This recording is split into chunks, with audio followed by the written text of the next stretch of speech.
આજે તો મતદાનનું પર્વ પવિત્ર પર્વ છે, પણ અમારામાં તો દિવાળી જેવો ઉલ્લાસ છે, બરાબર છે. એવો ક્ષત્રિય સમાજમાં અત્યારે ખુશીનો માહોલ છે.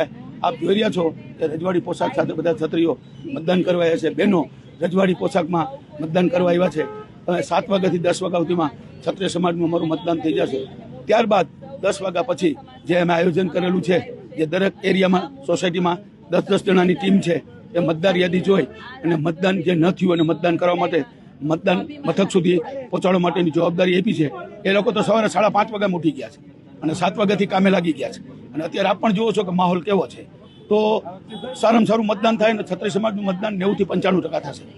1% નહીં, ઉલટાનું જેટલું ડેમેજ કરવા જાય છે એટલો રોષ વધતો જાય છે અને એટલા ક્ષત્રિય સમાજમાં યુવાનોમાં પણ એક આક્રોશ થાય છે, બરાબર છે. એટલે વધુમાં વધુ પ્રયાસ કરે છે ડેમેજ કરવાના, અને ડેમેજને બદલે વધુમાં વધુ એ જ તમને બતાવવામાં આવશે. જ્યારે 4 તારીખે પેટી ખુલશે ત્યારે અમારું એક જ સૂત્ર ગામમાં આપ્યું છે, બેટી બચાવો ને પેટી છલકાવો. પેટીઓ છલકાઈ જાય, બરાબર છે. આ બેટીઓની ટિપ્પણી જે કરી છે એનું પરિણામ જરૂર પણ મળશે. અને વિજય તો અમારો અત્યારે જ થઈ ગયો છે. જે ક્ષત્રિય સમાજ એક બહેનો, બરાબર છે, એ પણ ઐતિહાસિક દાખલો છે અને સંમેલન પણ ઐતિહાસિક છે અને મતદાન પણ ઐતિહાસિક થશે.